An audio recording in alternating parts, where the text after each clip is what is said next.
Bonjour chers frères et sœurs,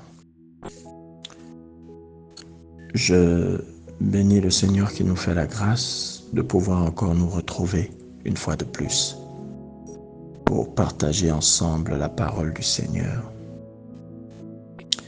Et aujourd'hui encore, comme toutes les autres fois, nous allons prendre le temps de lire la parole de Dieu, de parcourir, de partager le message que le Seigneur va nous transmettre.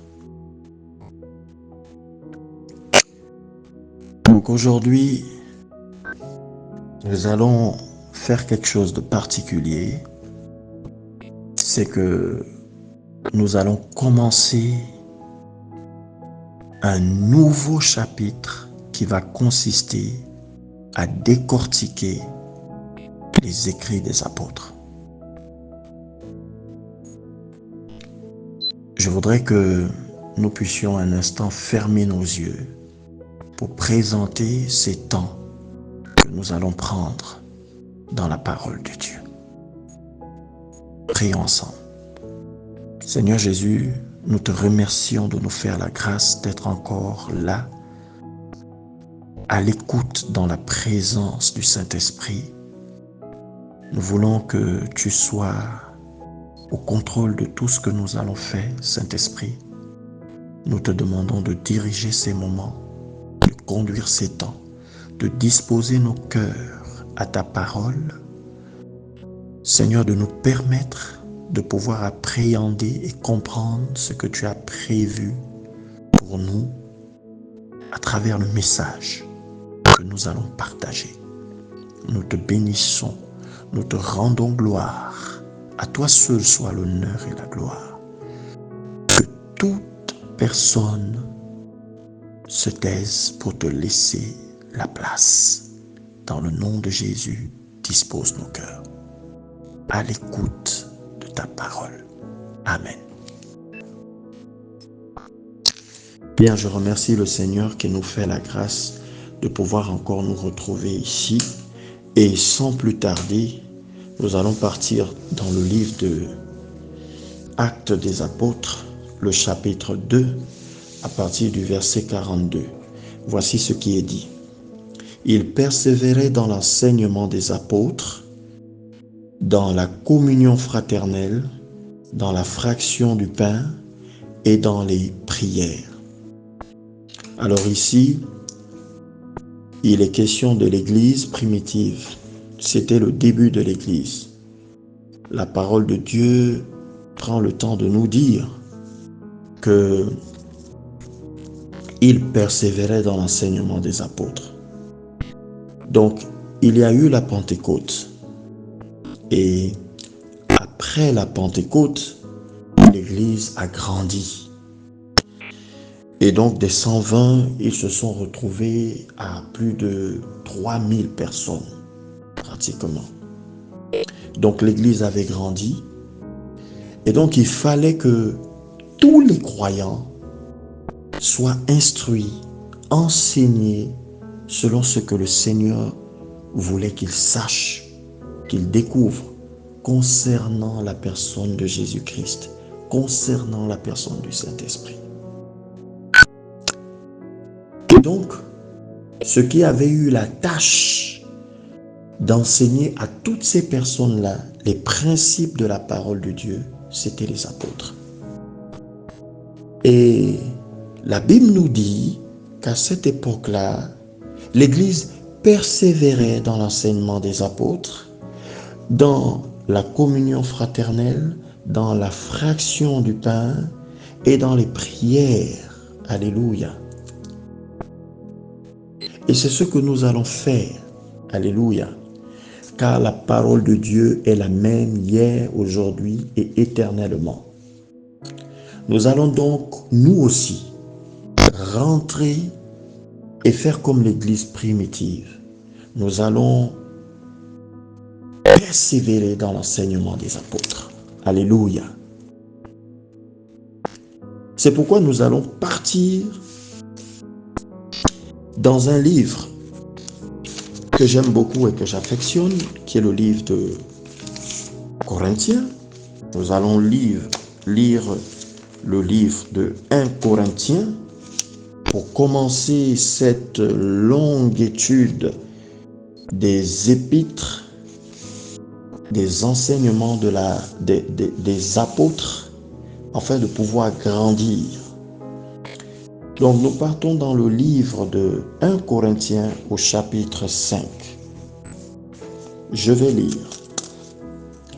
On entend généralement dire qu'il y a de l'immoralité sexuelle parmi vous. Dans d'autres versions, on parle d'impudicité.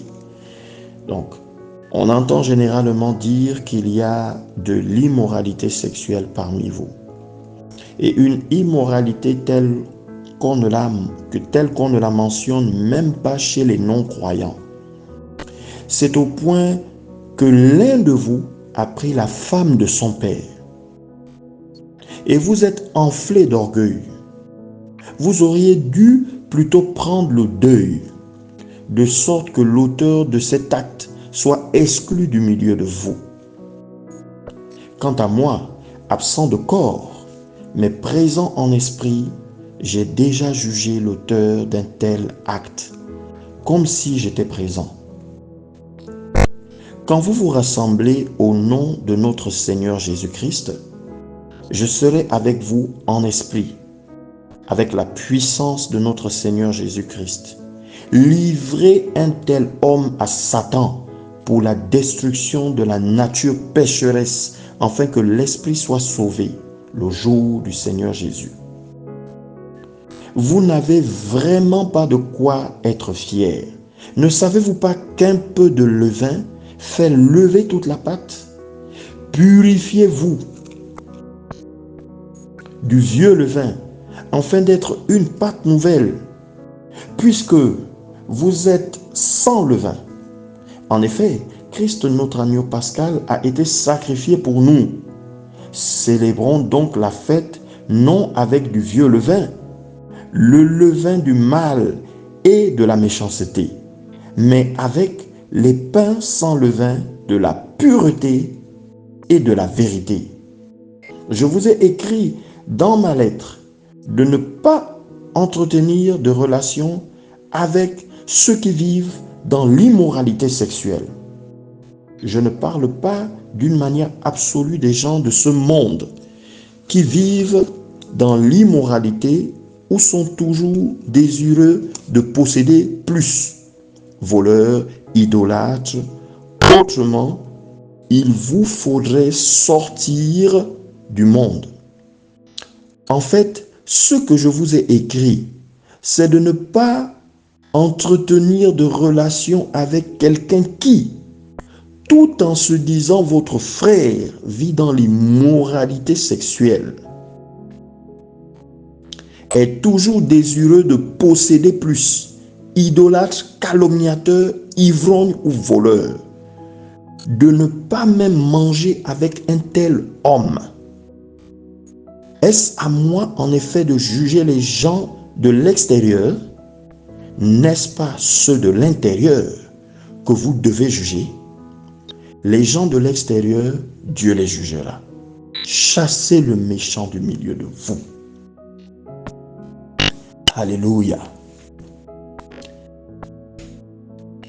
Je rends grâce au Seigneur qui nous permet de partager cette parole. Alors l'Église avait déjà été fondée. Parce que l'Église, c'est un corps, donc c'était les croyants.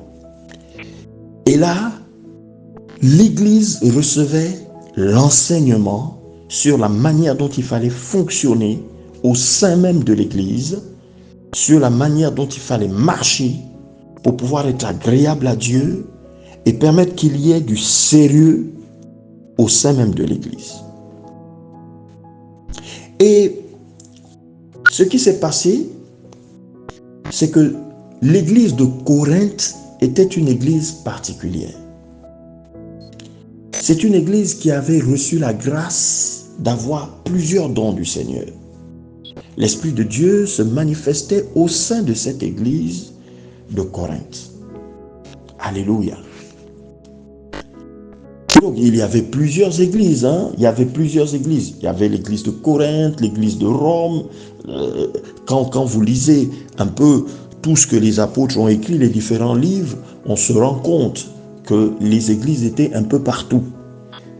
Mais aujourd'hui, il est question de cette église de Corinthe particulièrement. Alors dans cette église, il régnait un désordre. Et ce désordre était tellement grave et il était toléré par les gens de l'église qui avaient fini par trouver cela normal.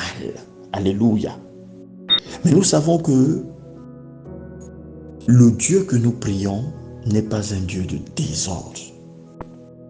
Et le Saint-Esprit, la particularité du Saint-Esprit, c'est la discipline, mais surtout la pureté sous toutes ses formes dans la vérité.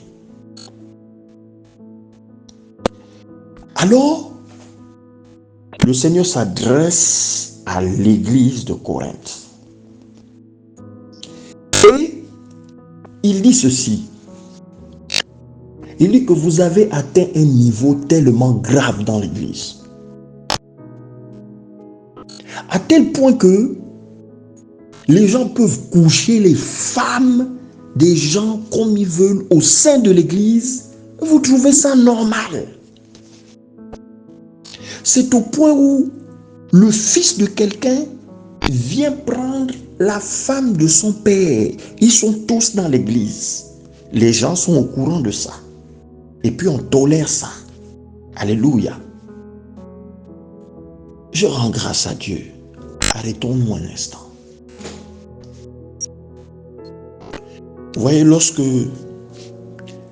si nous voulons que le Saint-Esprit se manifeste et agisse dans nos vies en tant qu'Église, en tant qu'enfants de Dieu, nous devons avoir une conduite. Ce n'est pas parce que nous sommes chrétiens et que le Seigneur Jésus-Christ de Nazareth est un Seigneur miséricordieux qui pardonne les péchés que nous pouvons nous permettre de pouvoir faire ce que nous voulons. Non, ça ne marche pas comme ça. L'église de Corinthe avait atteint une dimension grave. Les gens prenaient les femmes des autres. D'autres vivaient une immoralité sexuelle qui n'est même pas mentionnée là, qui était grave. Et nous retrouvons ça aujourd'hui dans nos églises. Il y a des personnes qui vivent dans des situations graves. Il y a des personnes qui prennent les femmes des autres dans les églises. Et ceux qui sont censés mettre un frein à cela tolèrent à cause des situations sociales de certains. Lorsque dans certaines églises et dans certains milieux, et quand je parle d'église, je ne parle pas des 4 murs seulement, non. Je mentionne les 4 murs, mais je parle aussi d'église en tant que communauté, en tant que frères, en tant que croyants, en tant que groupe de personnes qui se connaissent dans le Seigneur et qui vivent de manière fraternelle. La Bible dit que là, et c'est ce dont il est question ici, le Seigneur touche le point de la sexualité, de l'immoralité sexuelle. L'église, le corps de Christ, est devenu un lieu de perversion. Où les gens prennent les femmes des autres. Où les gens font des choses abominables. Sur le plan de l'immoralité sexuelle. Mais ici, Paul s'est appesanti sur quelque chose de bien précis. Il dit c'est au point où le Fils prend la femme du Père devant vous, frères, sœurs, et personne ne s'est levé pour dire que ce n'est pas bien. Des personnes prennent les femmes des gens dans l'église et personne ne s'est levé pour dire que ce n'est pas bien. Alléluia. Les gens font de l'immoralité sexuelle dans l'église. Et personne ne s'est levé pour condamner cela. Alors Paul dit ceci. Puisque vous ne pouvez pas juger, moi je vous dis que je suis à distance. Je suis aussi avec vous et j'ai déjà jugé un gars comme ça. Voici ce que le Seigneur nous recommande. Si nous sommes dans une église ou dans un groupe de personnes qui ont la crainte de Dieu, si de telles choses arrivent, le Seigneur dit, il vaut mieux que vous condamniez cela, que la personne ait honte, que les personnes aient honte, et qu'à cause de cette honte-là, ils puissent être sauvés, que leur âme soit sauvée. Alléluia. Je vais m'arrêter un instant pour dire quelque chose. Généralement, en tant que chrétiens, nous avons pour habitude de dire, nous n'avons pas à juger les gens. Le Seigneur lui-même connaît la vie des gens et le Seigneur nous demande de nous aimer. Non, frère, non, sœur. Dans ce passage ici, dans ce chapitre, le Seigneur explique clairement, il dit,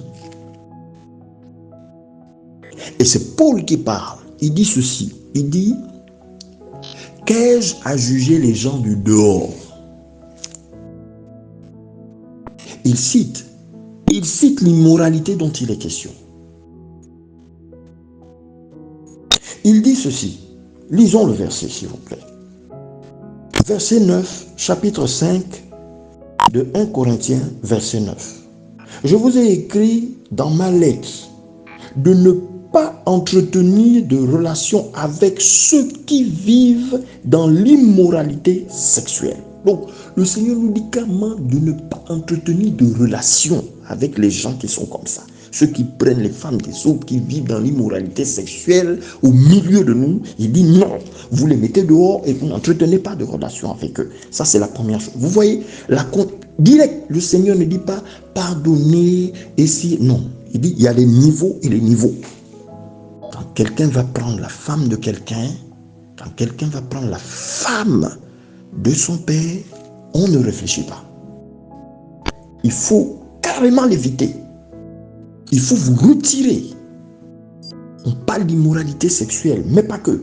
Regardez, il dit, verset 10, je ne parle pas d'une manière absolue des gens de ce monde qui vivent dans l'immoralité ou sont toujours désireux de posséder plus, voleurs, idolâtres.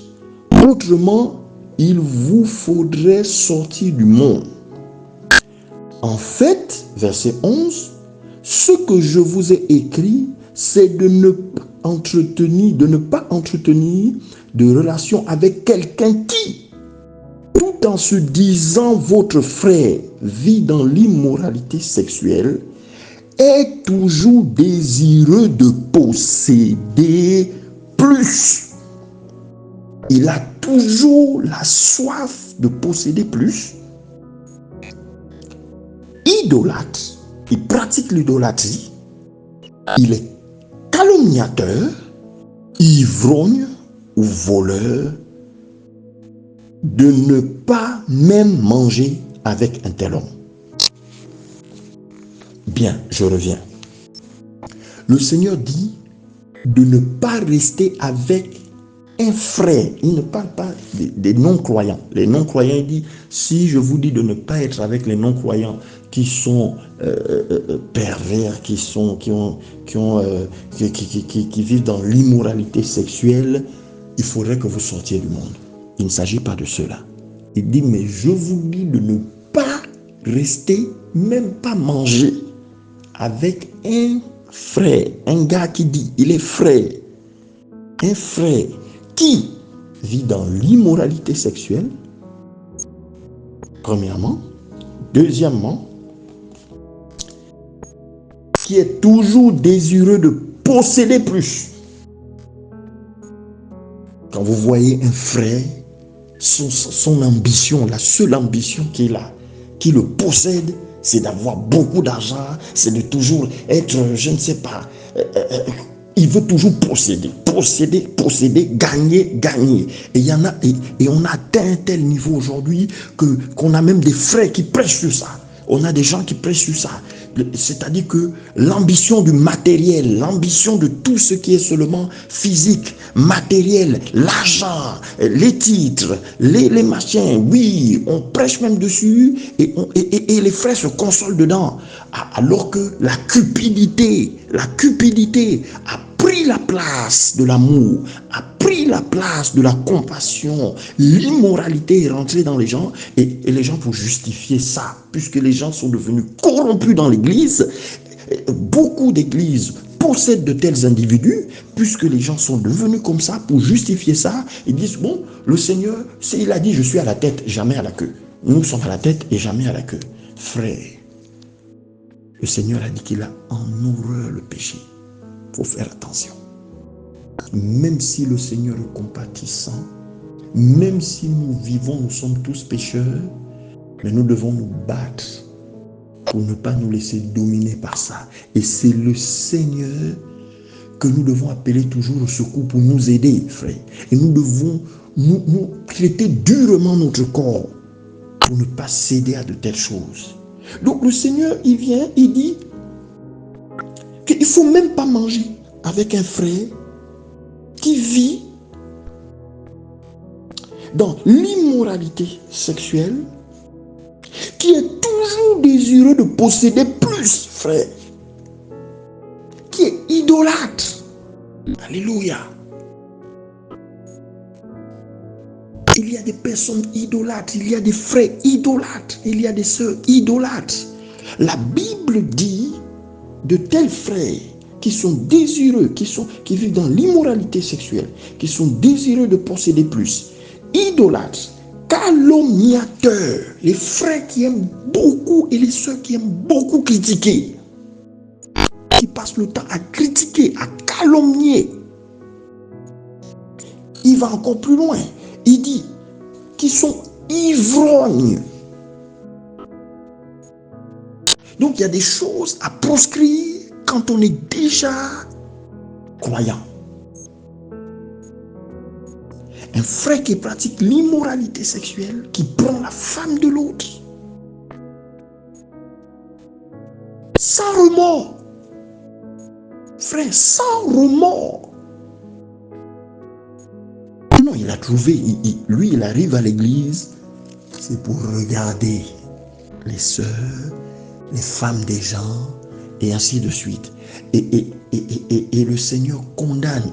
Et Paul s'adresse à l'église. Il dit que vous êtes l'église, et dans l'église, il y a des choses comme ça. Et vous ne condamnez pas. Il faut condamner. Quand le diable est passé quelque part, il faut lui dire, on t'a vu, tu es là, voici où tu te caches. Et il va fuir. Alléluia. Il dit, les frères idolâtres, les sœurs idolâtres. Idolâtres. Alléluia.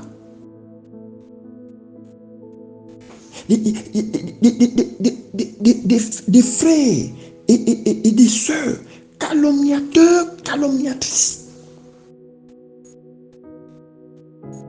Elles vivent dans les critiques. Les gens passent leur temps à calomnier alors qu'ils sont des croyants. Et le Seigneur dit, ivrogne. Il y en a même, il y a des frères qui sont croyants, mais qui aiment boire le vin. Alors que la Bible nous dit d'être ivre du Saint-Esprit, il y en a qui sont ivres de vin.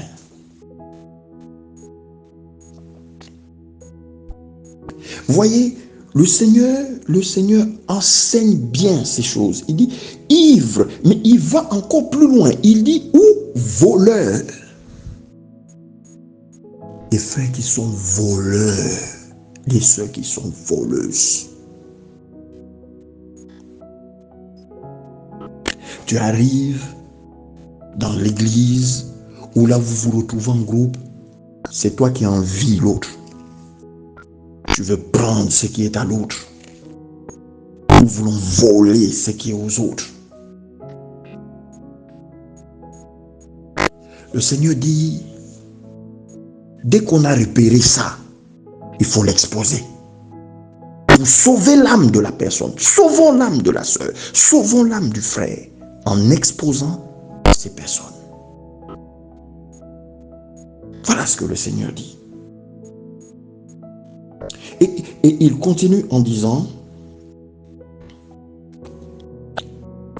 au verset 12, chapitre 5 de 1 Corinthiens, verset 12, est-ce à moi, en effet, de juger les gens de l'extérieur?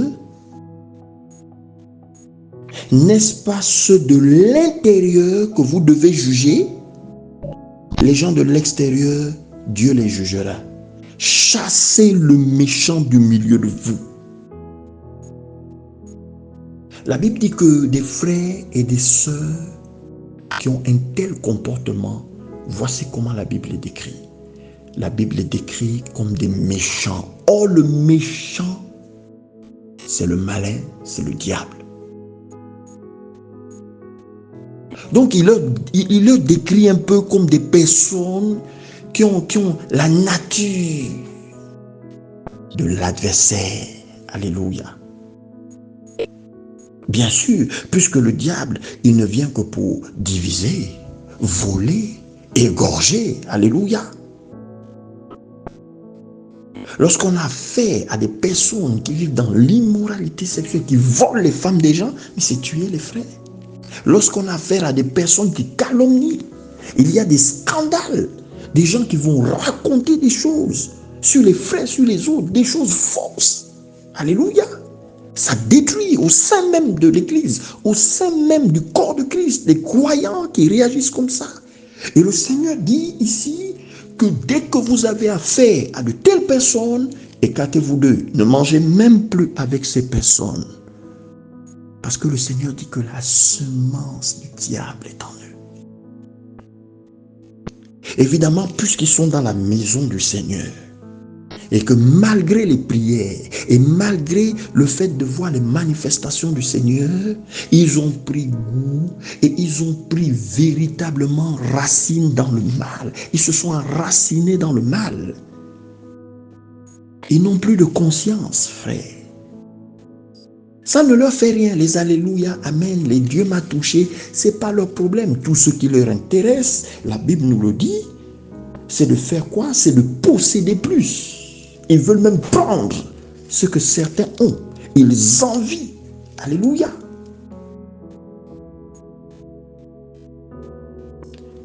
Frères, sœurs, sachons nous ressaisir. Paul a écrit à l'église et il a dit à l'église, honte à vous. Alléluia. Vous deviez avoir honte que de telles choses se passent au milieu de vous. Qu'est-ce que les non-croyants disent de vous quand ils voient ça? Il n'y a pas de discipline. C'est une honte. Alléluia. C'est une honte pour nous que d'être comme ça. Nous devons appeler à l'aide au Seigneur.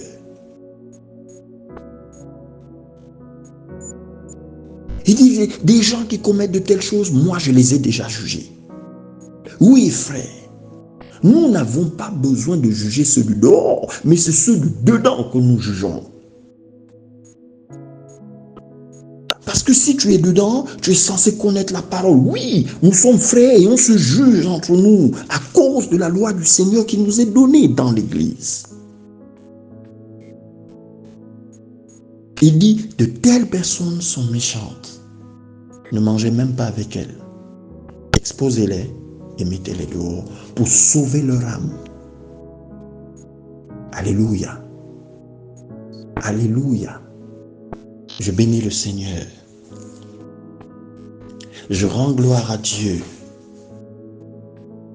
Alors, si plutôt ce matin, tu reconnais que toi aussi, tu as cautionné de telles choses, que toi aussi, quelque part en toi, quelque part en nous, Nous avons ce quelque chose qui fait que dans la présence de Dieu, il n'y ait plus de crainte. Que tu ne ressens plus la crainte pour Dieu, frère. Par rapport à ta propre personne. Que tu ne ressens plus la crainte pour Dieu seul. Par rapport à ta propre personne. Que Dieu ne te fait plus peur. Que même en étant dans l'église, tu n'as plus peur.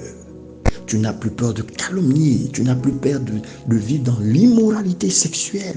Tu n'as plus peur de vivre dans tout ce qui est matériel.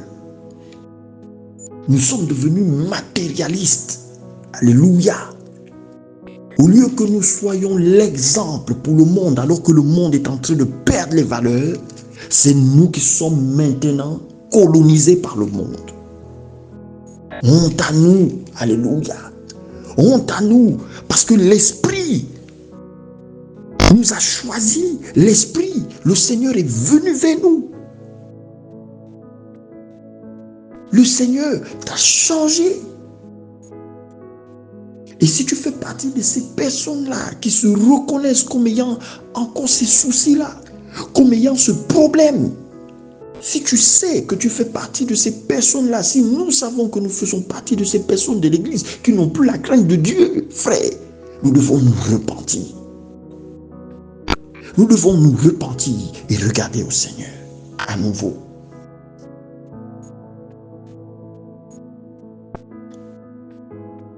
Je bénis le Seigneur et je le rends gloire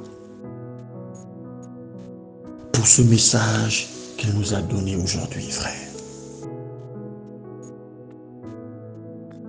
Nous devons revenir à la crainte de Dieu dans l'Église. Nous devons revenir à la crainte de Dieu en tant que croyants.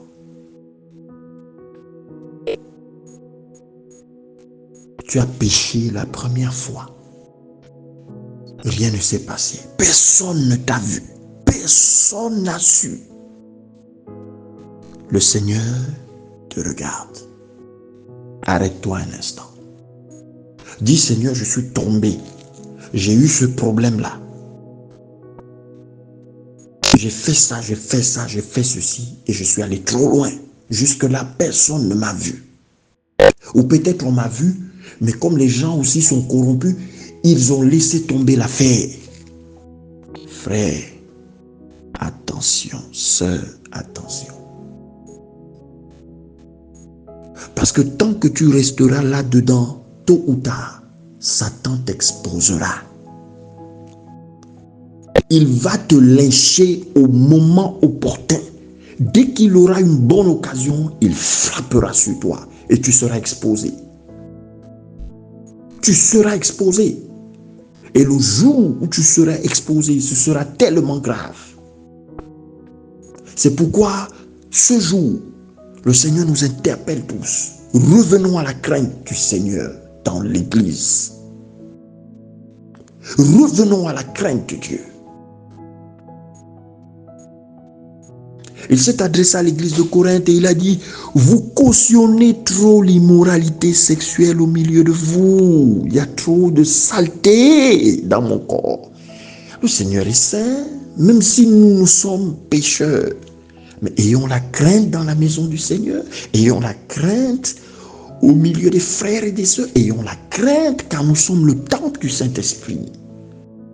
Donc ce matin plutôt, le Seigneur t'interpelle, le Seigneur m'interpelle. Si tu es debout et si tu es droit, si tu ne calomnies pas, si tu ne critiques pas, si tu n'envies pas les frères ou les sœurs, si tu ne veux pas prendre ce qui est à l'autre, si tu ne veux pas posséder ce qui est à l'autre, je te dis, continue à veiller sur toi et reste debout. Mais si tu as chaviré et si tu as posé des actes, et que tu reconnais que tout ce que tu as fait jusqu'aujourd'hui, en étant croyant, en étant enfant de Dieu, tu es quand même rentré dans ces choses-là. Tu vis une vie qui n'est pas normale et tu n'as même plus la crainte de Dieu, tu t'en fiches. Parce que tout ce que tu fais, on ne voit pas. Je t'interpelle aujourd'hui, je nous interpelle. Repentons-nous et changeons de vie.